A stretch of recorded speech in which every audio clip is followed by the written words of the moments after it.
अस्सलाम वालेकुम students, hope you are all fine. आज का आप लोग का लेक्चर है क्लास 4 का, सब्जेक्ट है साइंस आपका। हमने यूनिट नंबर 10 स्टार्ट किया हुआ है, द अर्थ इन स्पेस। ठीक है, क्वेश्चन आंसर हमने कंप्लीट कर लिए हैं, 5 क्वेश्चन थे।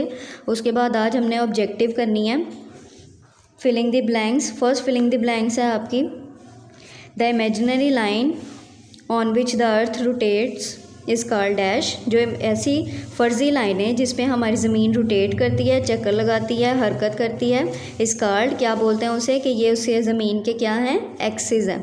ठीक है, सेकंड फिलिंग द ब्लैंक्स है आपकी, the movement of the earth causing day and night. ज़मीन की ऐसी हरकत जिसके बायस दिन और रात होते हैं, इस कॉल्ड डैश। उसे क्या बोलते हैं कि ये क्या है, रोटेशन है।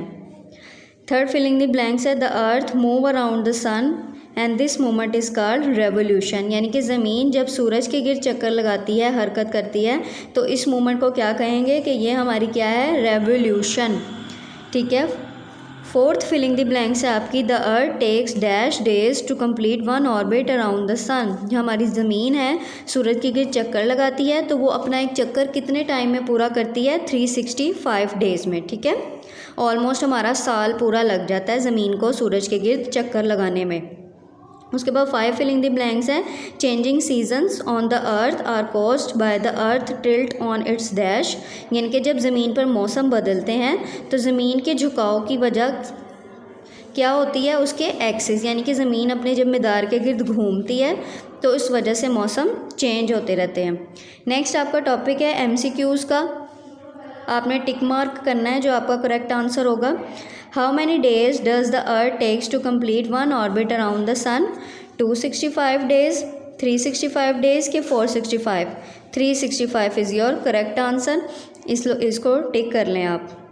सेकेंड MCQs है आपका, how many hours does the earth takes to complete one orbit on its axis? ज़मीन जो है वो अपना एक चक्कर अपने एक्सिस के गिर्द किस तरह से कंप्लीट करती है, 24 आवर में, 34 आवर में, कि 44 आवर्स में? 24 our is your correct answer. ठीक है, उसे टिक कर लेंगे। उसके बाद थर्ड MCQs है आपका, which of the following is correct? Seasons are caused due to, यानी कि इनमें से आपने ऑप्शन बतानी है इन तीनों में से कि कौन सी ठीक है। और सीजन्स आर कॉज्ड, जिसकी वजह से मौसम चेंज होते हैं या बनते हैं। फर्स्ट वाला ऑप्शन है आपका, distance of the earth from the, उसके बाद revolution on the earth on its axis. Third है आपका, revolution and tilted axis of the अर्थ। ठीक है, लास्ट वाला आपका आंसर है, लास्ट वाले को आप लोगों ने टिक कर लेना है, revolution and tilt axis on the अर्थ। ठीक, उसके बाद नेक्स्ट पेज पे आओ। नेक्स्ट पेज पे भी आपके MCQs हैं। फोर्थ MCQs रीड कर रही हूँ, a fix part of the earth on which it moves around the sun is called axis, orbit के equator. Orbit is your correct answer. ठीक है, उसके बाद 5 वाला है, the time the earth takes to rotate one on its axis is called. यानी कि ज़मीन अपना एक चक्कर मुकम्मल करती है, अपना एक ऑर्बिट अपने एक्सिस के गिर्द, तो क्या होता है उससे, एक दिन होता है, मंथ होता है, कि ईयर होता है, डे होता है। डे को आप टिक कर लोगे।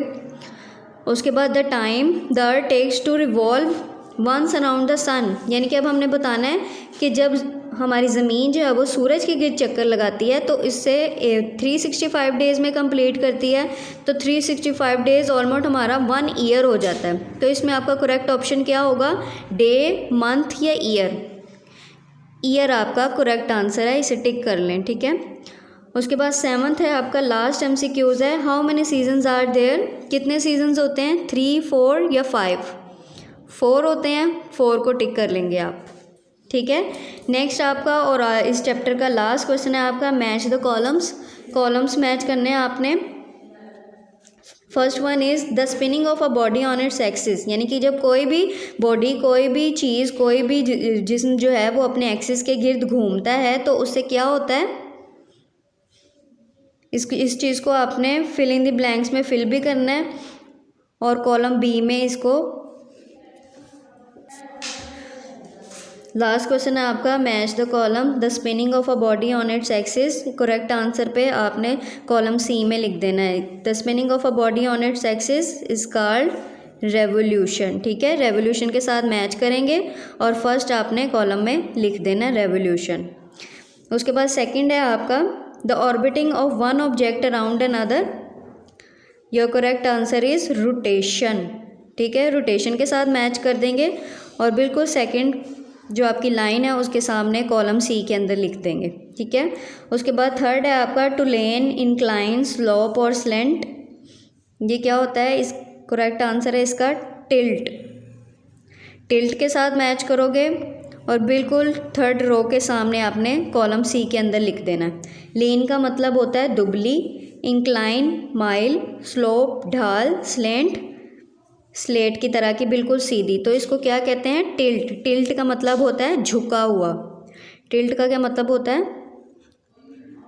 झुका हुआ, ठीक है। उसके बाद फोर्थ वाला है the path in space of one object as it goes around another body, एक ऐसी चीज़, एक ऐसा रास्ता है जिसके ज़रिए एक चीज़ दूसरी चीज़ के गिर्द घूमती है, तो उसको क्या कहते हैं कि ये क्या अपना कंप्लीट कर रही है, ऑर्बिट। फोर्थ का आंसर क्या है, ऑर्बिट। फोर्थ वाली लाइन के बिल्कुल सामने लिखना है आपने, ठीक है। उसके बाद लास्ट है आपका the time the earth takes to complete one rotation, वो वक्त जिसमें ज़मीन अपना एक चक्कर मुकम्मल करती है ऑन इट्स एक्सिस, अपने मदार के गिर्द, तो उसको क्या कहते हैं, क्या कंप्लीट हो जाता है हमारा, ईयर, पूरा एक साल लग जाता है, 365 डेज़ कंप्लीट हो जाते हैं, ठीक है। बिल्कुल लास्ट कॉलम के बिल्कुल सामने कॉलम सी में आप लिखोगे ईयर, ठीक है। आपको एक्टिविटी करवाई है, ये आपका 23rd का काम है वेडनेसडे का, ठीक है। ये आपने अपनी कॉपीज़ पे लिखनी भी है और याद भी करनी है। Thank you.